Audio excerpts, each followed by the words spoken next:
Just ahead on CTV News. After a long battle over where to move the FBI headquarters, a federal judge blocked the move to the Reagan building in D.C. I have those details coming up. And Governor Moore is highlighting the urgent need for blood donations with the American Red Cross. It is very quick, it is very easy, it is very simple, and especially if you are O positive or O negative. Plus, the Maryland Department of Transportation desperately urges drivers to slow down as the state reports 8 fatal crashes last week. These stories and more on CTV News, starting now.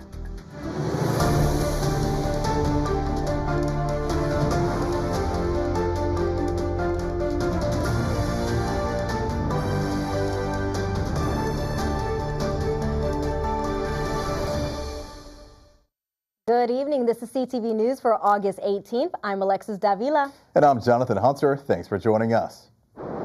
Now returning to our top story, a major win for Prince George's County after a federal judge blocks the FBI headquarters move to a new location in D.C. Our Michaela Newton is in Greenbelt with more. After a long battle over where to move the FBI headquarters, county and state leaders are calling it a win for Prince George's after a federal judge blocked the move to the Reagan building in D.C. For more than a decade, government leaders wanted to move the FBI's headquarters out of the J. Edgar Hoover building in D.C. because it wasn't in good condition and into a new state-of-the-art facility in Prince George's County. Under the Biden administration, the General Services Administration chose Greenbelt as the future site of the new headquarters. The decision followed a competitive selection process between Maryland and Virginia. But despite the decision, during President Trump's first term, he spoke out against the Greenbelt site, vowing to halt the move and rebuild in D.C. Then FBI Director Kash Patel announced that the Bureau would instead relocate a few blocks away at the Ronald Reagan building. Maryland Attorney General Anthony Brown sued the Trump administration last year over its plan. But now the court Monday blocked the Trump administration's efforts, restoring the decision to move it back to Greenbelt. Here's what Attorney General Anthony Brown had to say. Congress told the federal government to select between A, B, and C, yet the Trump administration chose D. We couldn't let that stand. Governor Wes Moore released the following statement saying in part, quote, "Maryland fought back and Maryland won. Now it is time to stop the games and get to work building the world-class FBI headquarters that our public servants deserve where it belongs, in Prince George's County, Maryland." And County Executive Aisha Braveboy released a statement saying in part, quote, "Landing a major federal agency like the FBI has been the catalyst for significant economic development. Prince George's County simply wants the opportunity to reap the economic benefits that would flow from locating the FBI headquarters in Greenbelt." It is estimated that the move will create over 7,500 jobs and add approximately $4 billion to the GDP of the county and the state. In Greenbelt, I'm Michaela Newton for CTV News. And CTV News reached out to the FBI for comment. A spokesperson says, quote, "This is not the first time courts have tried to undermine the administration in its goal to make government more cost-effective for American taxpayers. The court has chosen to impermissibly intervene for political reasons. This FBI is mission-focused and will continue the best course of action to meet the needs of law enforcement." The American Red Cross is still in dire need of blood donors. Today, Governor Wes Moore decided to roll up his sleeves for a blood donation. He also has a message for all Marylanders. It was all smiles for Governor Wes Moore as he decided to donate blood at the American Red Cross Donation Center in Annapolis. This is a chance to give back. This is a chance to do something that, the blood that you give could be the blood that's going to help to save someone's life. The blood that you give could be the chance for someone to get a treatment that they need. Over the last several weeks, the American Red Cross put out an urgent call for people to donate as they declared a national blood supply crisis. The problem was so bad, they had to limit how much blood they gave to hospitals. Dale Kuntz is the CEO of Red Cross's National Capital Greater Chesapeake region. He says just in the last month, 6,000 Marylanders signed up to donate. So they're no longer in a crisis. but the need is still great. The blood that matters is the blood on the shelves right now. It's literally the blood that's in our Baltimore manufacturing facility. That is the blood that is being sent to hospitals to help cancer patients, to help expectant mothers. With the school year about to start, Kuntz knows the average donor's routine of coming in every 6 weeks to give blood may change. And what that means is that maybe it's a couple more days for you to come give blood. Maybe you missed that appointment. We need the blood now to make sure that we're safe for the next few weeks. And for those who are on the fence about donating, the governor has a simple message. There could be a moment when you're going to need a treatment, and you're going to hope that your neighbor or someone else from the state was able to spend a little bit of time to give.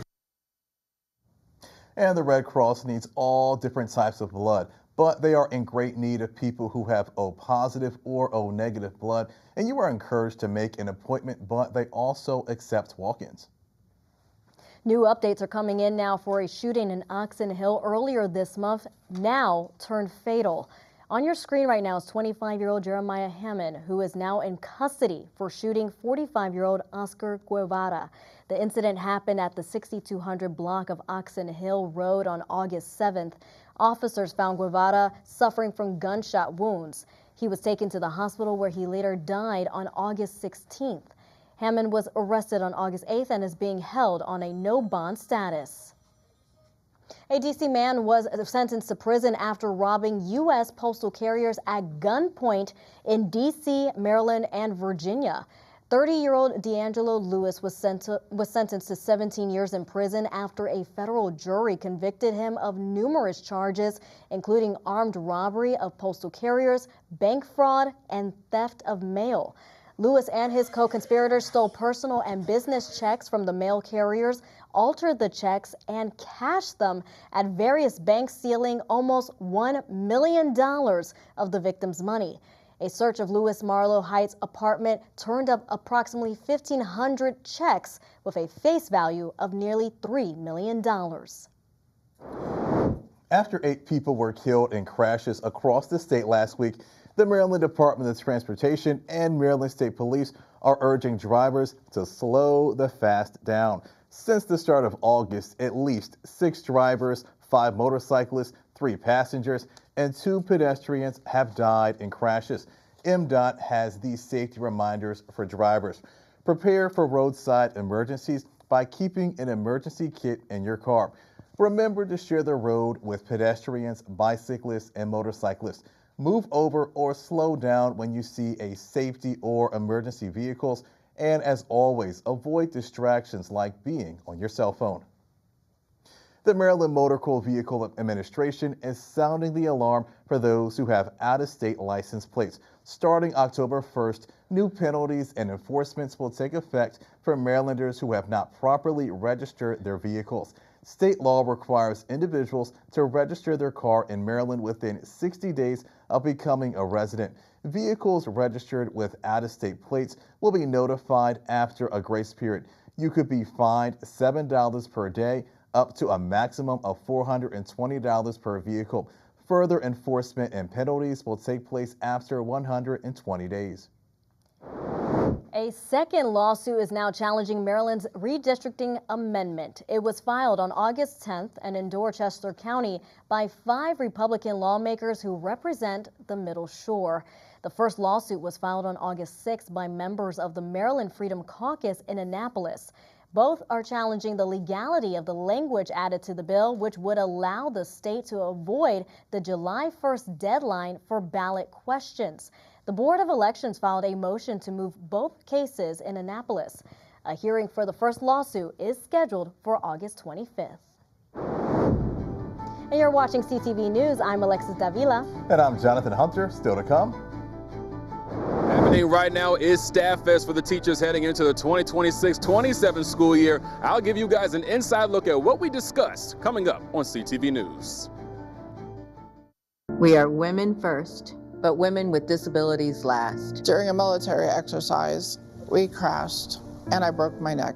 When I was in the Air Force, an accident changed my life. I couldn't have imagined the injustices I would face. Every day, women like me go to the doctor for annual checkups for conditions like breast cancer. Early detection saved my life. But women with disabilities face a cruel reality. inaccessible medical facilities and equipment. In the 25 years since my injury, I have not seen a gynecologist. There's not one accessible OBGYN in my community. I found lumps in my breast. I went to a doctor's office I was told was accessible, but when I got there, I couldn't get through the front door. I don't know where I'd be today without access to testing.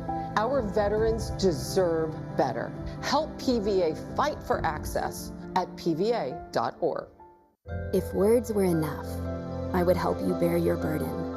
I would watch each child of yours grow strong and true. Teach them to read and to write and to sing, so that their voices be forgotten nevermore. If words were enough, I would sate your hunger, and you would know you are my sister, my brother, my child. If words were enough.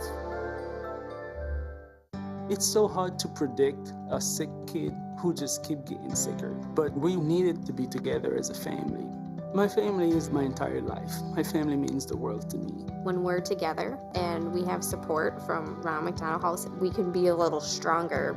They provide food and a place to rest your head, and they will help you through every step. That's what gets you through every day when you don't know how else you're gonna make it. It makes you feel like you're not alone. Well, back to school season is in full swing, which means it's time for teachers to step back into the classroom. But before they hit the classroom, all teachers countywide took part in Staff Fest over in Bowie. Our Brandon Williams has more. Just coming off a vacation, summer break, so getting reacclimated back into the school and the classroom. So this definitely was the energy I needed.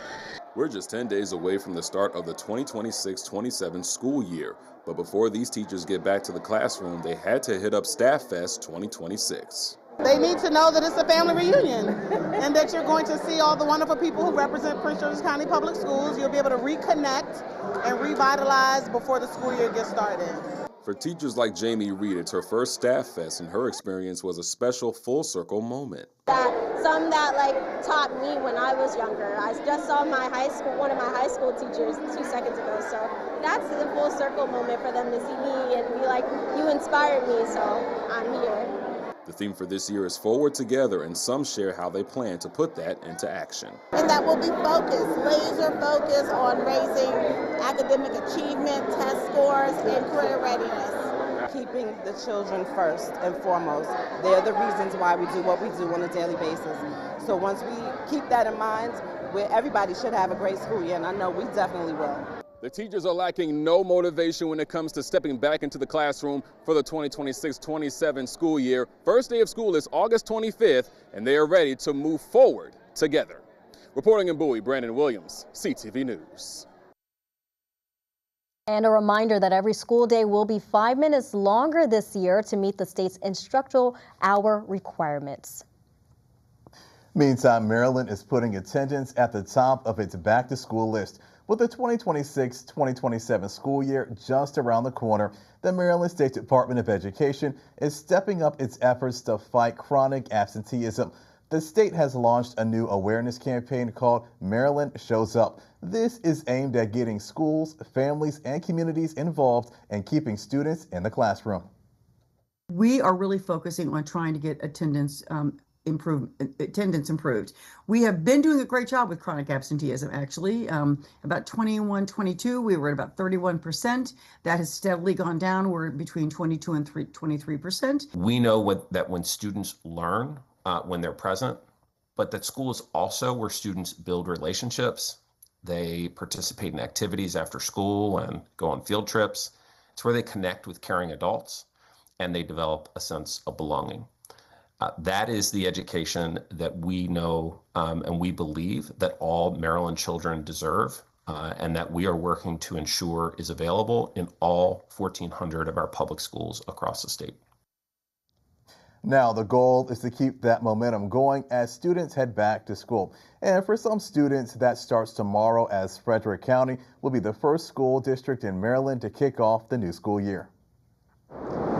Now, if your child hasn't received their immunization shots just yet, take advantage of the free clinics. Prince George's County Public Schools is hosting 3 back-to-school immunization fairs.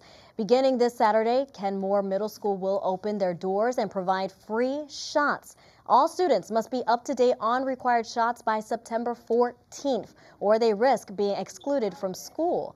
Free immunizations are also available through October 31st at the Chevrolet Health Department, and you can go to PGCPS website to schedule your appointment today. And now we have to turn to the Washington Commanders and Care First teaming up to help Prince George's County and DC students getting ready for the first day of school. More than 1,000 kindergarten to 5th grade students crowded Northwest Stadium for the back-to-school fair. Many lined up to collect free school supplies, and Command Force even greeted the families as children indulged in face painting and learned about healthy eating. The barbers even offered free haircuts, and physicians gave kids regular health exams, while Prince George's County students will be heading back to school next Tuesday. And it is now the second day of move-in at Bowie State University for its newest class of freshmen. The class of 2030 and transfer students, with the help of their families, are settling into their dorm rooms and getting ready to start their journey at Maryland's oldest HBCU. Monday kicked off move-in week as returning graduate Bulldogs are expected to move back to campus on Thursday and Friday. The first day of classes for the fall semester is on Monday, August 24th.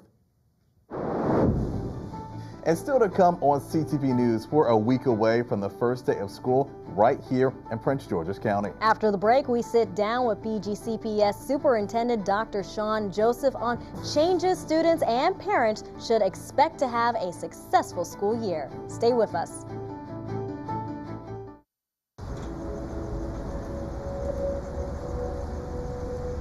How are you feeling?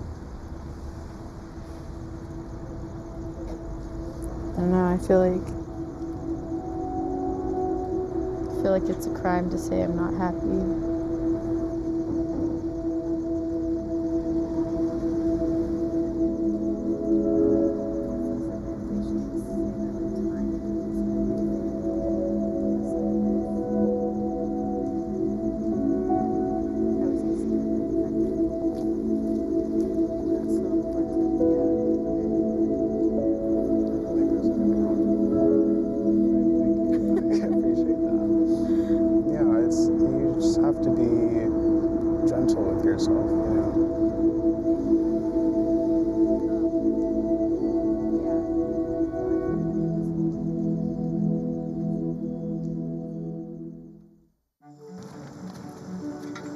Remember, we always keep an eye on our debris burn until it's completely out.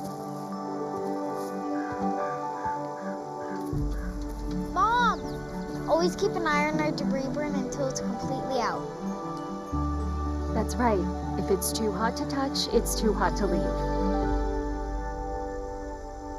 Only you can prevent wildfires.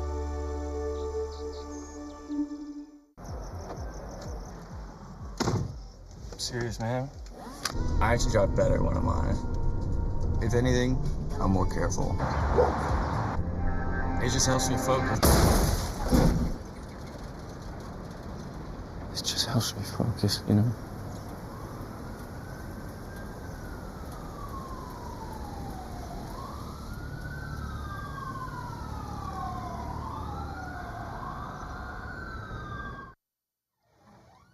Welcome back. We are officially a week away from the first day of school here in Prince George's County, and everyone from students to parents to administrators is gearing up for the big day. Absolutely. From new bell times to new opportunities for dual enrollment, there's a lot of positive changes happening within the school district. And joining us today to discuss this upcoming school year changes and goals is the Superintendent, Dr. Sean Joseph. Thank you for joining us. We appreciate it. Thanks for having me. I first want to get into the 5 minutes. This is a big new addition here, and we want to talk a little bit more about why is this happening and how will it affect the schedule? Yeah, well, it won't affect what students feel, but we have to comply with Maryland requirements in terms of amounts of time. So just adding that 5 minutes solves that problem for us. So students won't feel anything. The buses will still run at the same times and things. It's added towards the end of the day, and so. Perfect. And coming into the school year, what is, I guess, the biggest priority for PGCPS?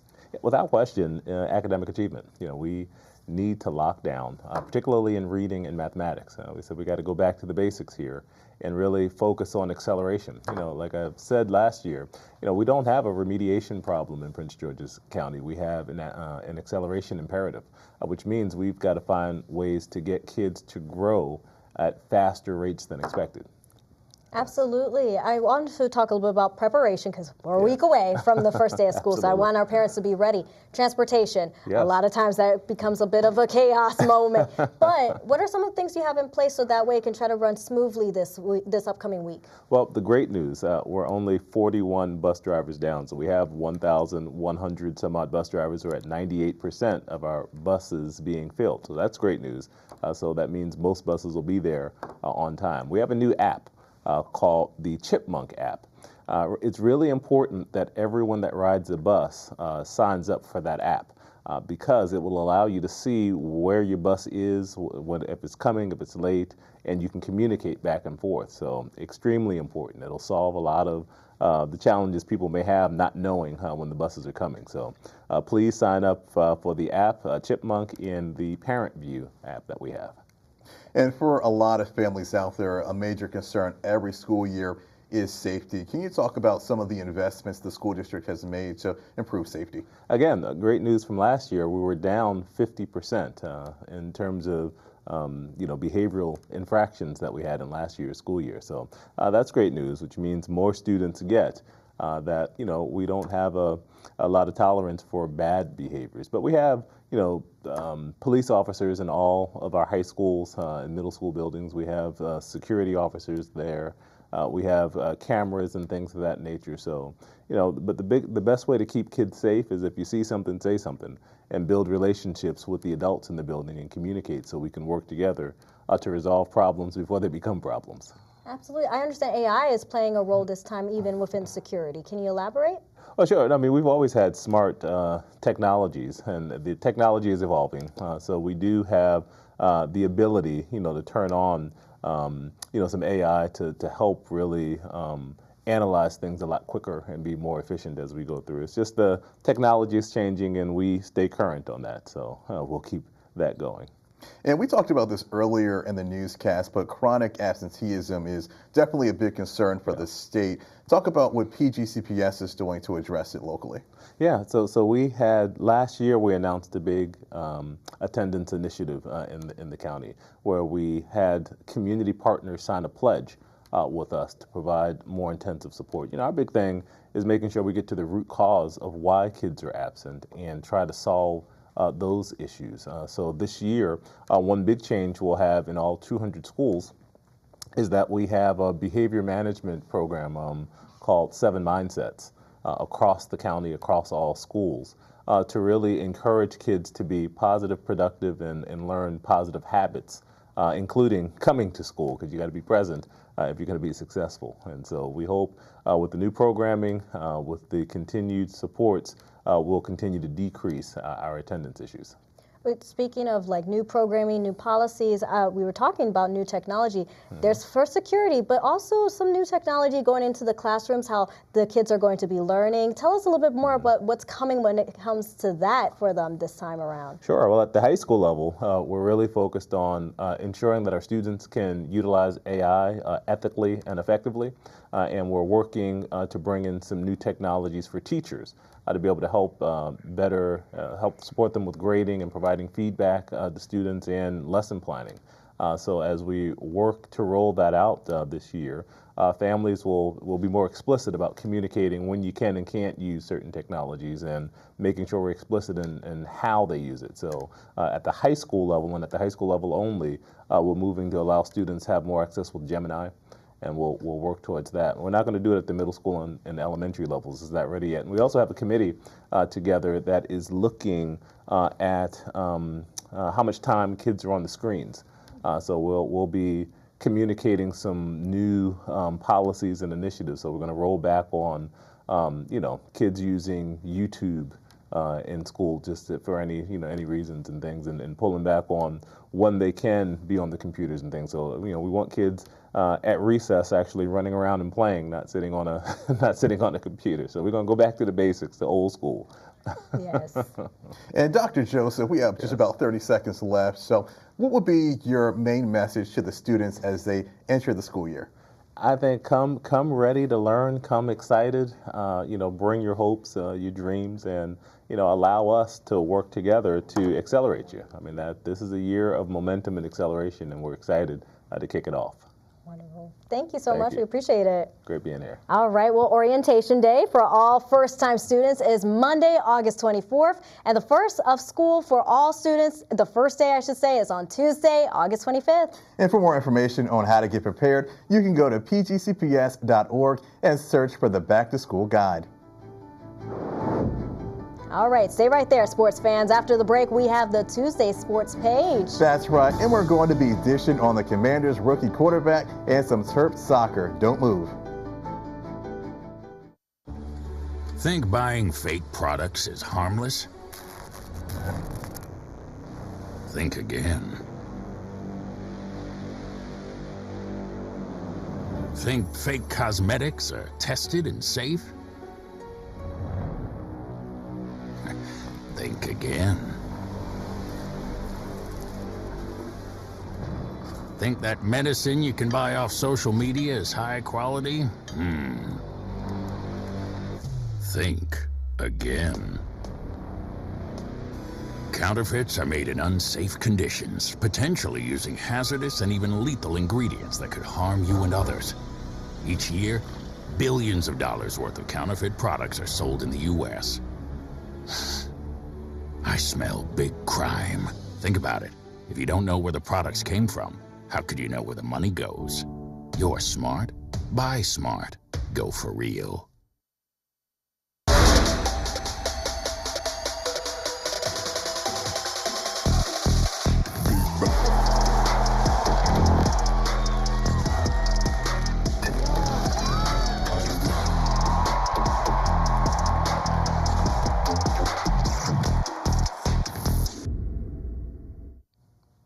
And now it's time for our Tuesday sports page. Washington Commanders rookie quarterback Ethan Kaliakmanis made his NFL debut in Friday's preseason game against the Miami Dolphins. He threw for 87 yards on 6 completions. Ethan is now nothing but appreciative of the Commanders quarterback room, which helped him big time. Right now, the thing I'm thinking about is how appreciative I am of Sam, Marcus, and Jaden, because I went in there and they didn't have to help me. They didn't have to stay with me. They didn't have to do extra walkthroughs with me. They didn't have to send the means and answer my questions. But Sam did that, Marcus did that, and Jaden did that. So it speaks a lot, I just said before, it speaks a lot about the team and the veterans from the top down. And in the QB room, I can't say enough about it. They've been nothing but helpful towards me. They've helped me whenever I've needed it, even during practice. So I really appreciate them. 10 in a row, yes! The Lady Terp soccer team extended their season-opening win streak to 10 as they took down Fordham University 1-0 to kick this season off. The Lady Terps are looking to keep this momentum going into their next game, which is on Thursday against Fairleigh Dickinson at 7 p.m. And the Chesapeake Bay Sox are back in action tonight as they begin their 6-game series against the Richmond Flying Squirrels. First pitch is set for 6:45 p.m. This marks the second series between these two teams this season. The Bay Sox won the first series 4-2, and that wraps up your Tuesday sports page. All right, now let's take a look at our weather. 3-day weather forecast here tonight. Partly cloudy with some calm winds finally, but tomorrow it'll be nice and sunny. We'll have a high of 89, some showers overnight. Thursday, that rain is staying around. Expect some rain throughout the day and it'll be 86 degrees. Friday, it's going to be 84 degrees, but it'll be another rainy day. Jonathan, I'm tired of the rain. Exactly. Farmers love it. We don't like it exactly, but yeah, I like it when it's dry for sure. And for our community calendar, this Thursday, Parks and Recreation is hosting Go Go on the Green. Come celebrate the birthday of DMV legend Chuck Brown with vibes, community, and live performances from New Impressions and Next Generation Crank. This free event takes place from 5 to 8 p.m. at the Concord Historic Site. For questions or just for more information, you can call 301-627-8570. That's right. We love the go-go music. There you go. Especially in this area, for sure. And that's a wrap here for CTV News. Thank you for joining us. We're going to see you again tomorrow. Have a great night, everyone.